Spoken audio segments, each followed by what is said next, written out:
ಕೊಂಡ್ರಮ್ಮ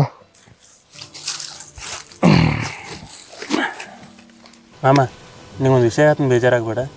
ಹೇಳು ಮಮ್ಮ, ಅದ್ರಾಗ ಏನೈತಿ? ನಿಮ್ಮ ಹುಡುಗಿ ಭಾಳ ಓವರ್ ಹಿಡಿಯೋ ಮಾಡತ್ತಾಳೆ. ಆಕೆಗೆ ಸ್ವಲ್ಪ ತಿಳಿಸಿ ಹೇಳು. ಯಾಕೋ ಮಮ್ಮ, ಏನಾತ? ಇಲ್ಲೋ ಮಾಮ, ಭಾಳ ಕೆಟ್ಟದಾಗಿ ಟ್ರೋಲ್ ಮಾಡತ್ತಾರು. ಯಾರು ಅವ್ರು ಏಕಿಗೆ ಟ್ರೋಲ್ ಮಾಡವ್ರು? ಅವ್ರು ಯಾರೋ ನಮಗೆ ವೈರಿಗಳು ಅಲ್ಲೋ. ಒಳ್ಳೆ ಹೆಣ್ಮಕ್ಳ ಕೆಟ್ಟ ದಾರಿ ತುಳಿದಾಗ ಅವ್ರನ್ನ ಹಾದಿಗೆ ತರೋರು. ತಂದೆ ತಾಯಿ ಮಾನ ಅವರ ರಾಜ ಹಾಕಿರ ಅವ್ರ ಮಾನ ಇವರ ರಾಜ ಹಾಕ್ತಾರೆ. ಎಷ್ಟೋ ಮಂದಿ ಅರ್ಧಂಬರ್ಧ ಬಟ್ಟೆ ಹಾಕೊಂಡು ತಿರುಗಾಡೋ ಹೆಣ್ಮಕ್ಳಿಗೆ ಮೈ ತುಂಬ ಬಟ್ಟೆ ಹಾಕೊಂಡು ತಿರುಗಾಡೋ ಥರ ಮಾಡಿದವ್ರು ಇವ್ರು. ಟ್ರೋಲರ್ಗಳಿಗೆ ಏನು ಉಪಯೋಗ ಇಲ್ಲೋ ಮಾಮ. ನಿನ್ನ ಹುಡುಗಿ ನೀ ತಿಳಿಸಿ ಬುದ್ಧಿ ಹೇಳು. ಆಕಿಗೆ ಏನಂತ ತಿಳಿಸಿ ಬುದ್ಧಿ ಹೇಳು ಮಾವ? ಆಕಿ ಯಾರ ಮಾತು ಕೇಳುವಾಳ? ಎದ್ರು ಫೋನ ಬಿದ್ರು ಫೋನ ಅಂತಾಳ. ಮನ್ಯಾನ ಕೆಲಸನೂ ಮಾಡುವಾಳು, ಕಾಲೇಜ್ಗೂ ನಟಗೆ ಹೋಗುವಾಳು. ಸಾಕಾಗಿತ್ತು ಮಮ್ಮ ಆಕಿ ಸಂಬಂಧ. ಇಷ್ಟೆಲ್ಲ ಮಾಡೋಕ್ಕಿಂತ ನಿಮ್ಮ ಅಕ್ಕ ಹೇಳಿ ಇದ ತಿಂಗಳು ಮದುವೆ ಆಗಿಬಿಡ್ಲ. ಖರೆ ಐತಿ ಮಮ್ಮ ನೀ ಹೇಳೋದು.